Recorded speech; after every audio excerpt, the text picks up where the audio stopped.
Alright, there's Miss Precious.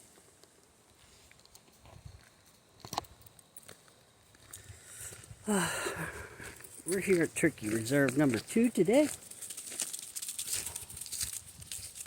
Yesterday we were at the Greenland Road. Where are you two going? Get down here, chase your deer.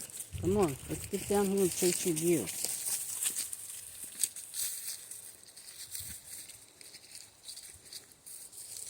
Ooh, the leaves are changing quickly, very quick.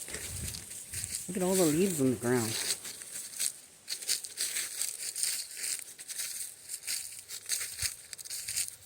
Really quick.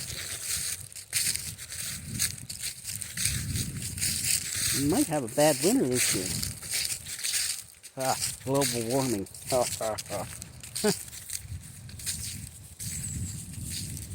Yeah, global warming's a bunch of bull hockeys, or I mean climate change. Climate change is a bunch of bull hockeys because we know they can weather modify. They've been doing weather modification since Vietnam. They made it rain in Vietnam.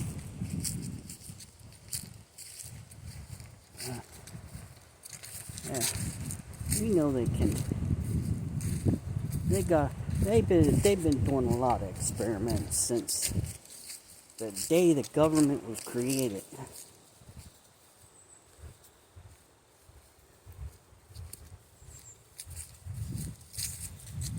Alright, we're down here. Miss Precious, Mr. Rocky.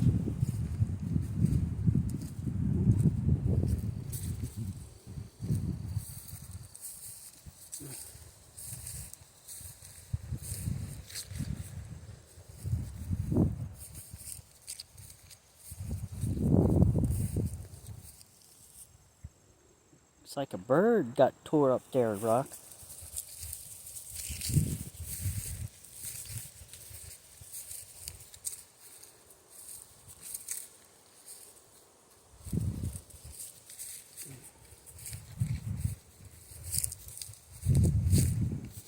She's sneaking up on me. Oh, she found her spot. See the way the butt's cocking. Yep, she's doing her business.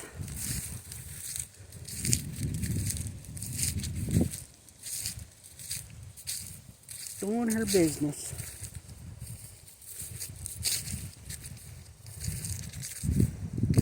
I hope they don't find any reindeer poop to roll in. Well, I mean white-tailed deer. But when I was a kid, I went hunting for the first time. And, well, sat out there, got up real early, and then, I don't think I was old enough to, I think it was like the first year I was ever up in Perry County.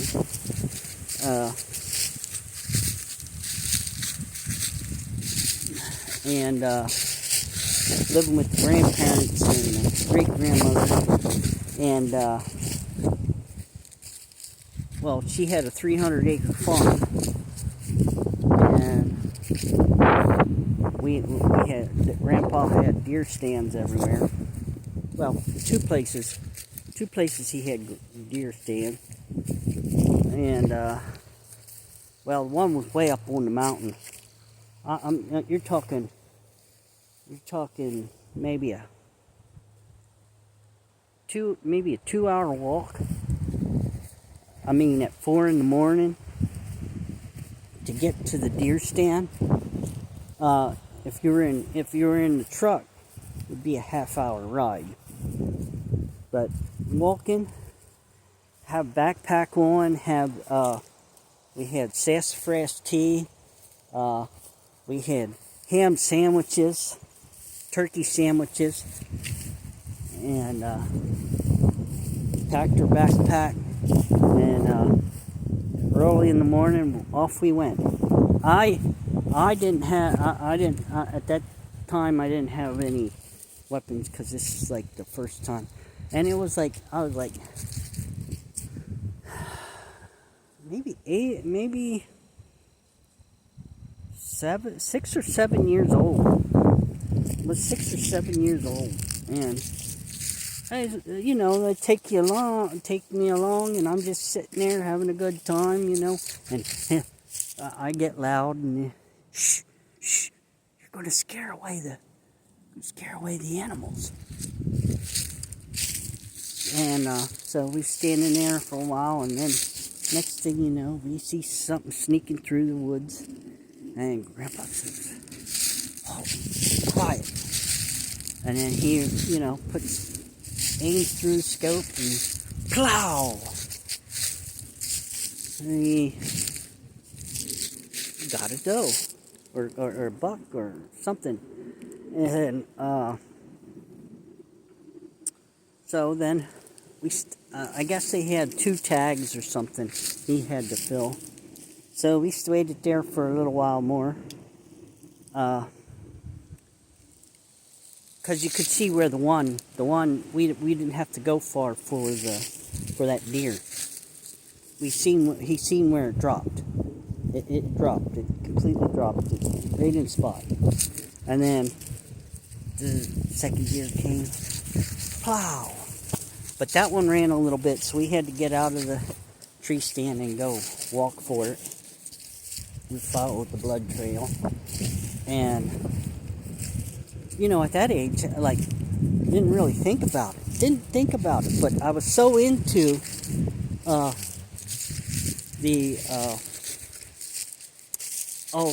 CBS shows Rudolph the Red-Nosed Reindeer, and then the Abominable Snowman, and all those shows. And this is, between Thanksgiving and Christmas. So, yeah, we stand there, and then next thing, because they give us off for school back then for hunting season, and yeah, so went with Grandpa, went up, and then it was time to gather the deer. And then we put them on the back of the truck. And then it didn't hit me. Didn't hit me till they were downstairs. They had the deer hanging up, and they were slicing. They were taking the skin off. The meat, the muscles of the deer. Didn't really hit me till then. Oh my God! You're killing Santa Claus's reindeer. How is Santa to deliver presents? I cried that whole day. And I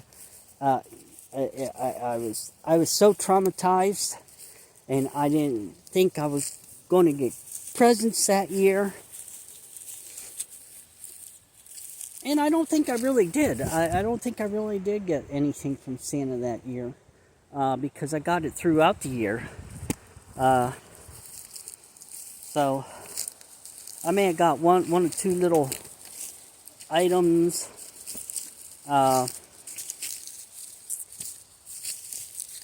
That I've lost over the years with moving, that meant a lot to me. Some of the things.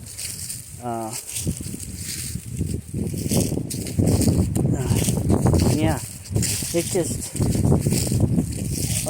broke my heart that I made the correlation then. Hold up, wait a minute. How is Santa supposed to deliver presents?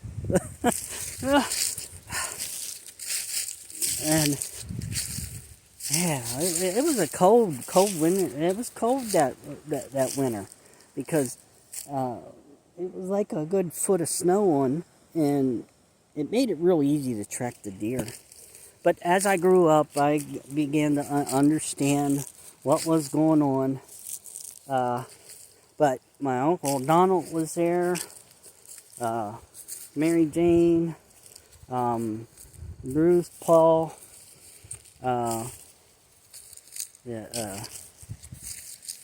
I think Vivian was still alive then. And then, the one out in Las Vegas, boy, Norma, that she was down from, shoot, down by Gettysburg somewhere. Norma was. Lois was in Las Vegas. And yeah, I'm say the least, that farm is no longer in the family, I believe. They got the house my grandmother had sold. She sold it to somebody else. Bertha's house, they sold it to somebody. When Charles was in it, they sold it to the people that were renting it out. Because he was greedy. Charles was greedy. It was money. All money for him. Because it just makes no sense that the guy knew when the first of the month was, when my grandmother was getting a check from Pennsylvania because she was in an accident in Dolphin at where the train car bridge was. So I guess it was icy and somehow Grandma was in her little Beetle, and the state trooper slammed her into this bridge. She was in the hospital for I don't know how many weeks. She had the collar on her neck and what have you. And I forget. It's like $350,000. I think they settled for my grandmother, and they sent her monthly payments. And Charles showed up every first of those days. But I don't think my grandmother knew she was receiving those benefits or receiving that check, because it was like such hush-hush, because Charles would come and get the check, come and get the mail. And I'd be like, I was like starting to wonder as I was growing up, why is he was out, truck driving, and he would come in off the road, 65 years old, out truck driving, and he would show up. But really, to come to find out, he was doing loads, like a couple loads a week, getting doled pineapples at a port, bringing it to, some grocery store, and then the rest of the week he was with his ex-girlfriend from high school. And she used to call the house and ask for him, and she would pretend like she was a dispatcher from Campbell's Trucking. And then Graham really didn't know what was going on, because she's working down at the Labor and Industry building in Harrisburg. And I'm a young kid, I don't know nothing, trying to tell her what's going on. So he basically turned me into the evil person, because I knew his secret, and I knew what he was doing. And you're trying to tell this woman, my grandmother, trying to tell her, this is what's happening. No, you're not right. You're blind, just completely blind to the fact of what's going on. And then he completely turned her against me. And when it was time for me to, like, I'm starting to get out there and date and whatnot, and then I finally, like, had a few girls in the area, like in Liverpool and Richfield, and, trying to get out and live life, and I finally find this gorgeous, gorgeous girl. Her name was Samantha Cote, and she was black. She was black, and she had nice, springy, curly hair, and she at that time, she was the love of my life. Literally. Yeah, that girl had my heart. I would have did anything for her. But we were both young then. We still had 2 years of high school. Being 16, falling in love, and being on track and field. She was from Newport, and then everything fell apart when she moved to her grandmother's, because she had to, because her mom had a step-boyfriend that was molesting her and the kid and her sister, Tiffany. She had a brother named, what's her brother name? Because I know Tiffany, and then Sam, and the brother's name will come to me later down the road. It has come to me several times, and then I just forget it. And but anyway, she moved with her grandmother, and then her grandmother basically gave her free reign. My life was going to hell. I was kicked out of the house because I was defending, because I wasn't a bigot. My grandmother was a bigot. She didn't like black people. Grandfather didn't like black people, and he basically turned against me.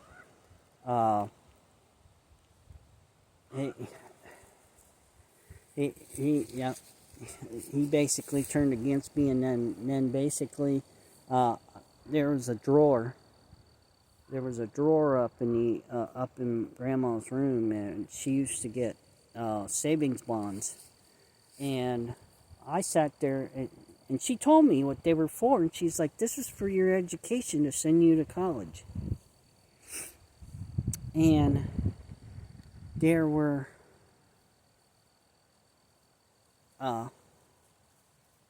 I want to say there were $100 a piece, but there was almost $2,100, so there was $20,000 in savings bonds. And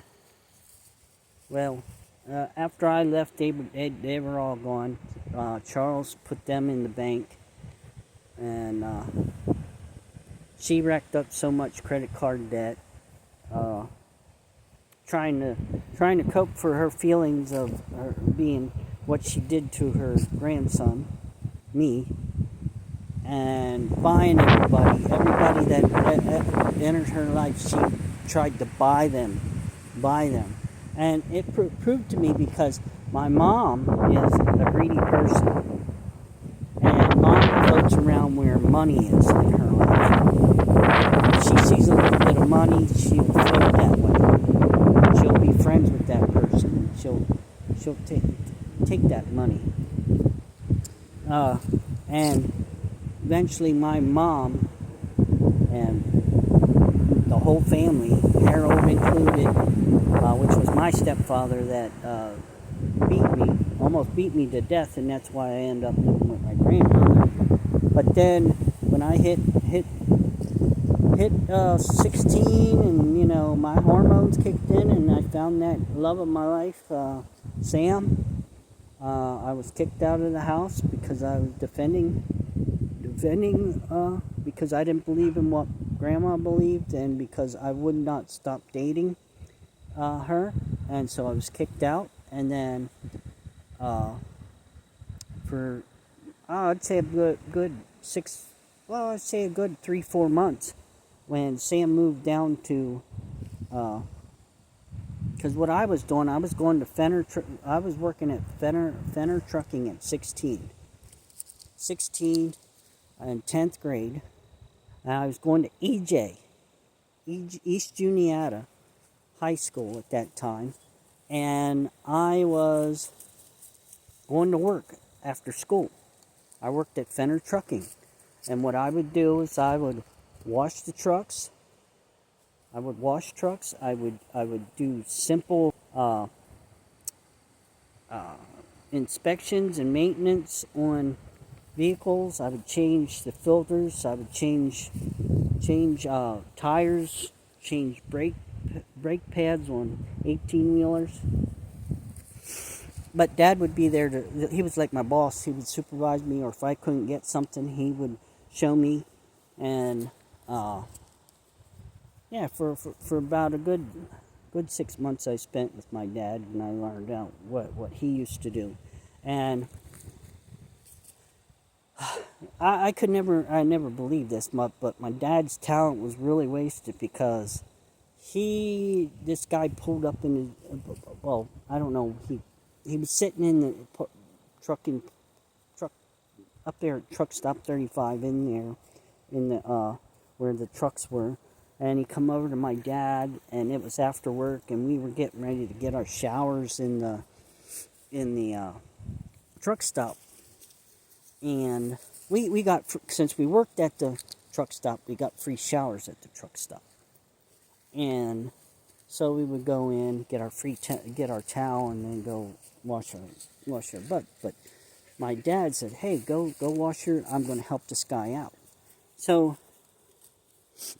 he got out a multimeter, and he started doing some electrical troubleshooting. At that time, I didn't know anything about this, but I just stood there and watched him, and he was probing things. And then he come back to the guy and said, "You're going to need a new alternator." And the guy's like, "Oh, really?" And then Dad pulled out a paper clip, looked at me, pulled out the paper clip, unfolded it, bent it, and then he said, "Come here." And then he put it in back of the alternator, and then retested the alternator. And for a temporary fix to get the guy back to wherever the guy was, from New York or wherever, my dad fixed this alternator just with a paper clip.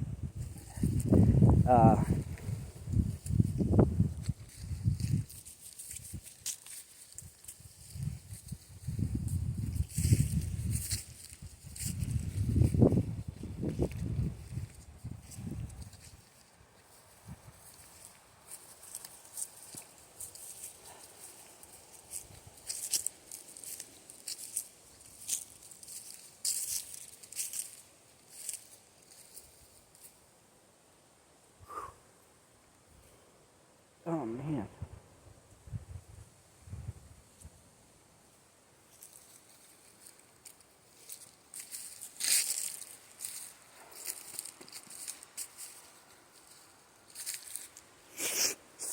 That's what I remember.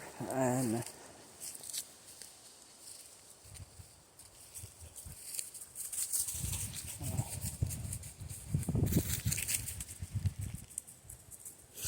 I guess you could say that. I know I did some mean stuff to my dad. This one other time, he had this green car. He loved this green car. Always wanted one. He got one. Finally got one, and it was really weird. I don't know what type of car it was, but I did I did a bad thing, a really bad thing. And we were somehow, I don't know why. I think he wanted to go fly kites up in the field, in the upper field, and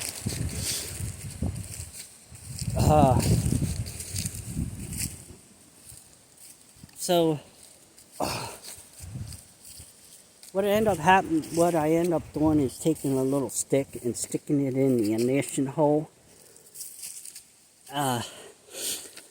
He put his key in, and it wouldn't start, or it wouldn't turn over. The key lock was locked. He was mad at me that day. Boy, I did that stupid thing, put it in that car, but he took the vehicle and he coasted it down the hill.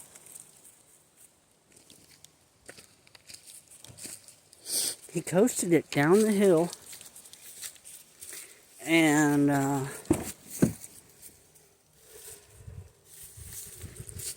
yeah, he coasted it down the hill, and then it was in the backyard, and then he was trying to figure things out. Actually, I tried to get out the twig, because what I was doing, I was acting like I'm starting his car, even though he had the keys, because I was saying, I'm going to take the car. I was like joshing him, I'm going to take the car, and I stuck this twig in and tried to turn, and it broke off, and I'm like,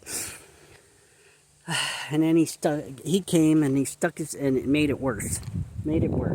And then when he got the car down to, because I ran down and I told Grandma and Grandpa, I was like, hey, Dad's stuck up top. I put a stick in the ignition.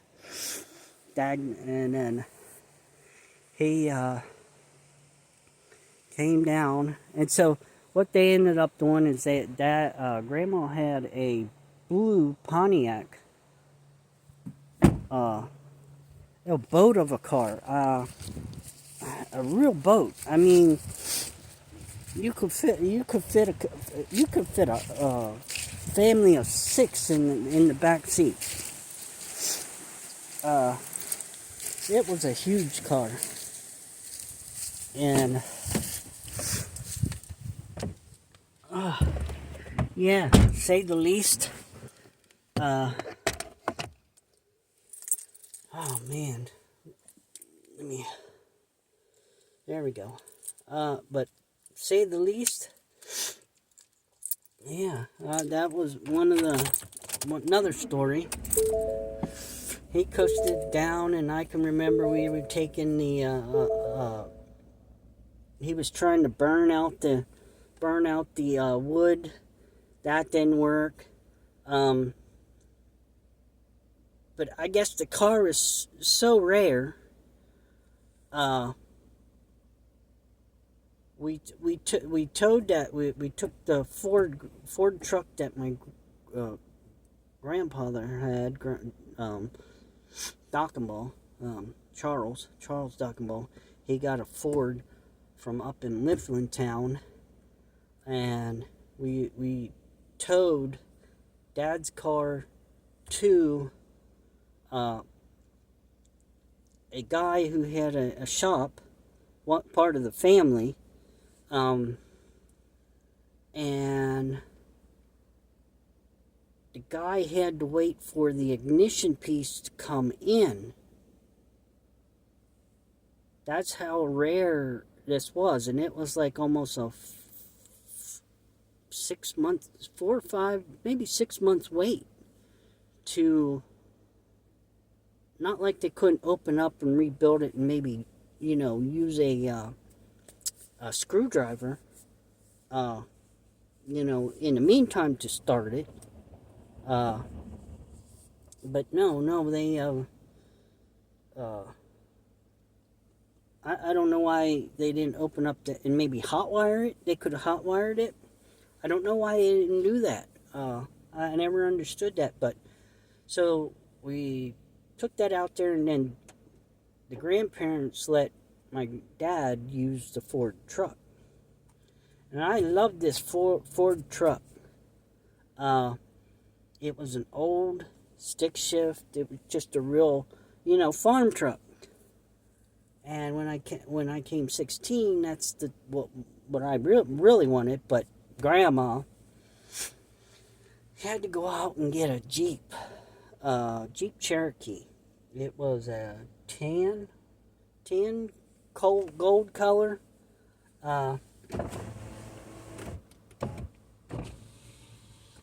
It was a tannish gold color, and that's how I got around when I was 16. That's how I actually got over to Newport, and was seeing Sam. And then one day, I went and I was at track practice, and Sam wasn't at track practice. She told me she would be, but then I come to find out her mom kept her home. And so we went and investigated, and I took one of my friends with me, and took my friend with me called Amy. From track practice, we went over to see if she was okay, and then came back with Amy. And I guess Amy, because her mom and dad worked as EMTs, and I don't know, she said something to, somehow she had that something was said, and Sam and Tiffany and her brother, come on, I can just see him in my head, and he was a bad kid. He was literally bad.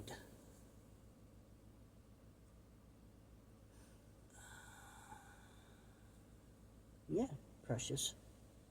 He was literally a bad boy. Yep. So, anyway, reminiscing a bit about my teenage years. Had a friend, Justin Herr. He had a sister, like, before I was 16. I was friends with a kid named Justin Herr. It was about the same time, yeah, because I got my license, and I was staying at their place, and I was going through a bunch of stuff with Grandma, and they, like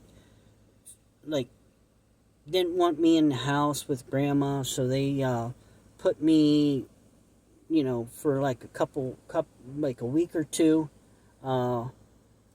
with Justin's family, and Jill. Justin had a sister named Jill, and we got friendly, and I think Mom didn't like that, because we used to play Monopoly upstairs in her room, play Monopoly, and at that time it was like, kissing, showing, and there was really no, actual deed going on. It was like real innocent. There wasn't even no oral. It was just basically kissing, touching, maybe stroking or fingering, but never no intercourse or anything like that. Maybe like second base, I would say, and I think that's why. Then I went back to the house for like a couple days, and then they took me to my dad's. Grandma did, or not Grandma. Well, Charles did, and then because when Grandma called me a bigot, that was it. That's the. But I think she understood over the years what she did, what she really did. She regretted it. She regretted it, and she basically tried to buy people to be her friends, basically, and we were over later on over like after high school and after I got back from the military. She was living in the house over there, and my mom was friends with her, and I went over there, and mom and Harold, and to help her out, we all went up and cleared the farm so she could sell the property, and I got poison ivy then. Trying to think, did I have my kids there? Did I have my kids with? I think I had my kids with. Because I think Jessica met my grandmother. And then everything happened. Mom kicked us out. And I had to go to Arkansas, where she had family, and get a job down there at the Arsenal, Pine Bluff Arsenal.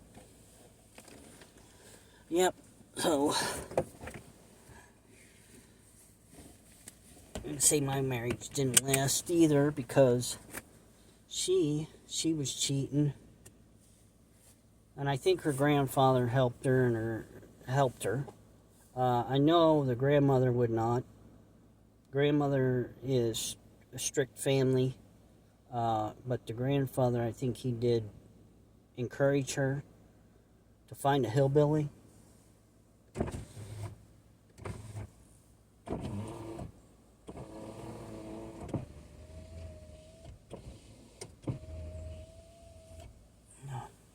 So, yeah.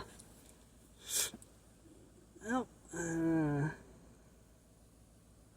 boy, I'm talking about old times, and yep.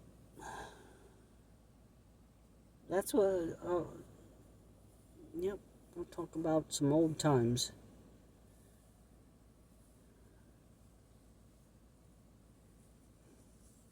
Walk, talk, and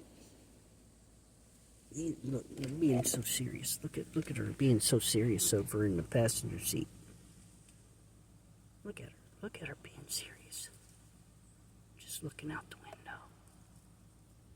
And that Rocky back there. Look at him. She's definitely being serious. When she sticks her nose up like that and don't want to look over at me, she's being serious. Are you being serious, lady? Oh, sure. Come and get it. I'm trying to talk to your sister. You want to get in the way. Yeah. I love you too.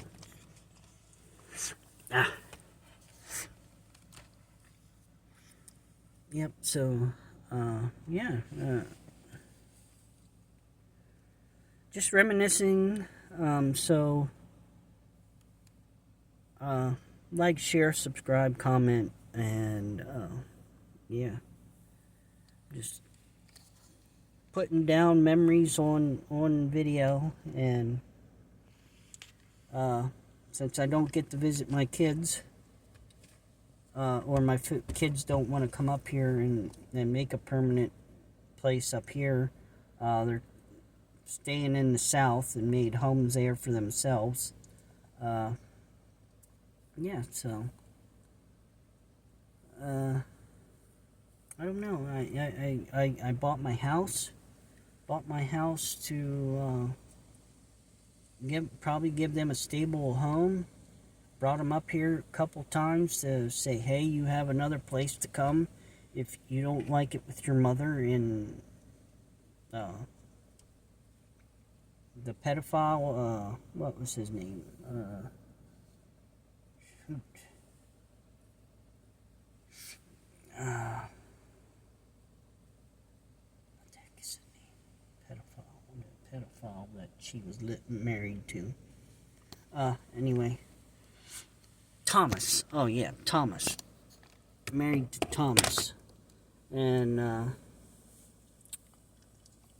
yep, say the least. So that guy made a deal for 30 years. He's supposed to be in jail for 30 years because of he molested my daughter. And because they were seeking life for 2 counties, but he made a deal. And I guess he took 30 years, and then my daughter was really hoping that she could say her piece on the stand, but that did not happen. Because he took the plea deal. So, yep.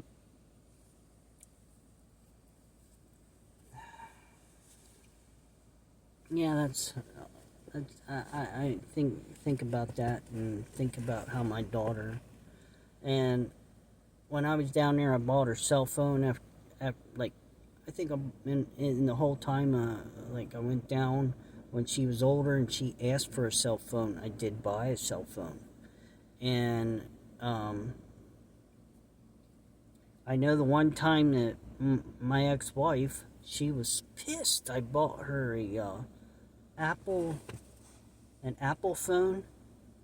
I don't know what iteration it was, but I took her to a little store, my daughter, and she picked out the phone. They refurbed phones there. And so then, so all my daughter had to do was take the chip out of one phone and put it in the other. And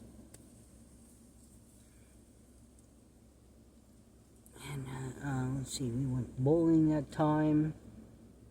And yeah, so all right. Well, I'm gonna cut it off here for today, and like, share, subscribe, and comment, and maybe what you would like to see in this channel.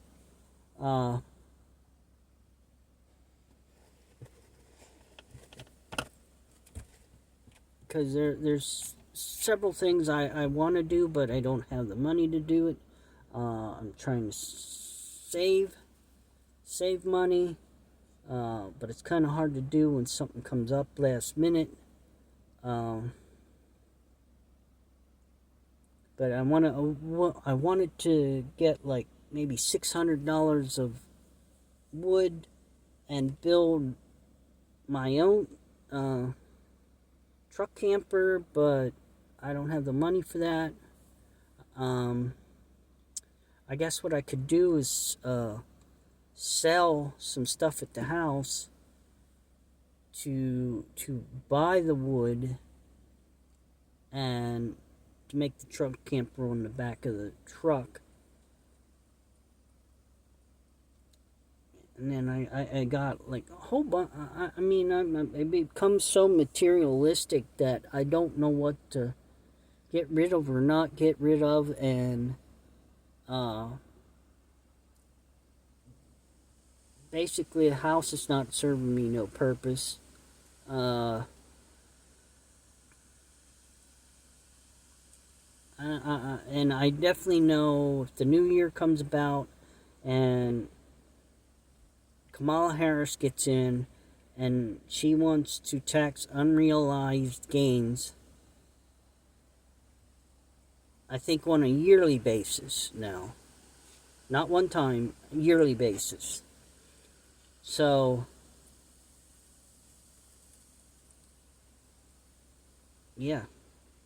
And then she wants to raise the gains tax to 48%. That's almost half half of what you're, because right now it's at 15%. It's currently at 15%, the gains. So, but if you take it from 15 to 48, or even if you make it 25, make it 20. If she makes it 25%, no, that's still way too much money to the government. When you sell a house, if you sell a house for $100,000, you're giving them $25,000.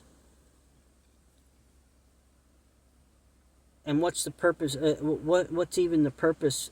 If it gets to that point, I'm just going to be kicked out of the house. I won't be able to pay rent or anything like that.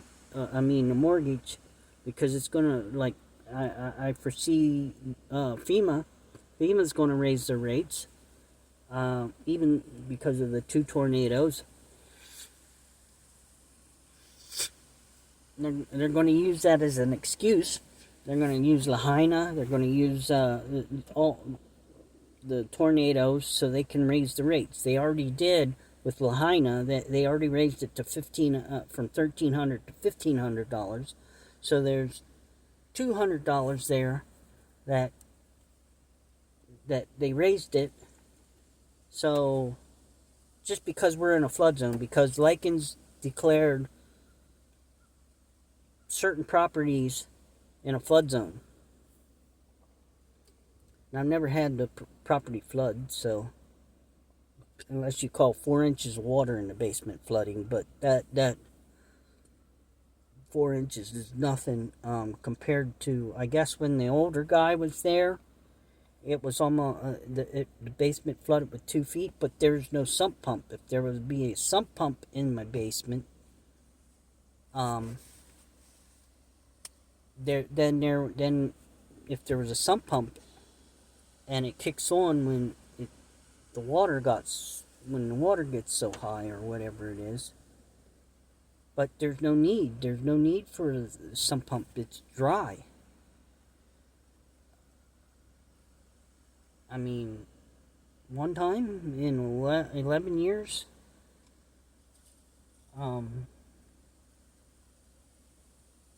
so I don't get it. I won't be able to afford the next year coming up with Wells Fargo.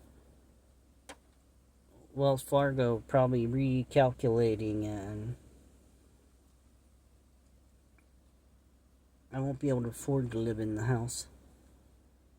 And if she gets in and she institutes her taxes that she wants to include in stocks and real estate, there are going to be a lot of homeless people.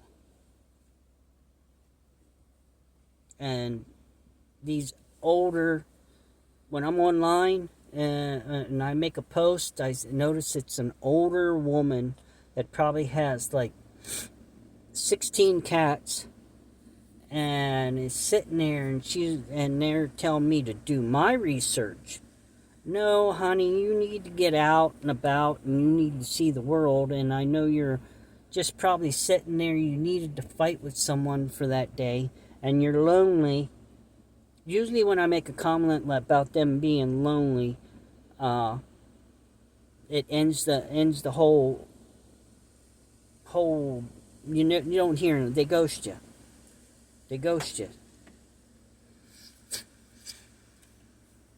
Because it's what it usually is. And it could be bots too.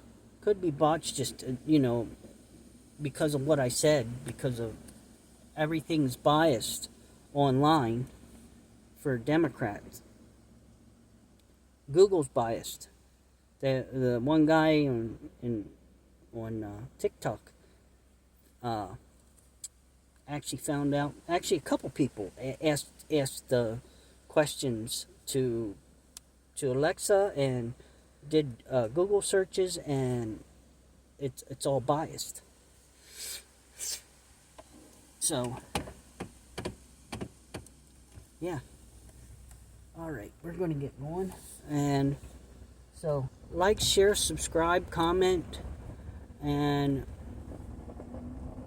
I think what I'm going to do is I'm going to go to the grocery store here and get these guys some food for tonight. But then I'm going to go take a walk or run. Or maybe I'll walk on the treadmill. I just cleaned up the area around my treadmill and to work out.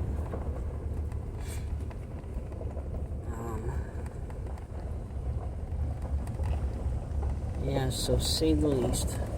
I won't have a house probably 2025. If it happens in November 2025, it's going to be all when she gets in on January 1st and does all these executive orders that the UN wants. So we'll go to cashless system. We'll get the mark of the beast. Yeah. Well, I guess they want a China banking system.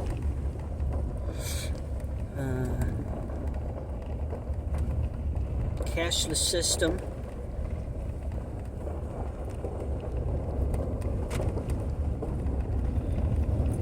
Alright, like, share, subscribe, comment, and I'll see you in the next one.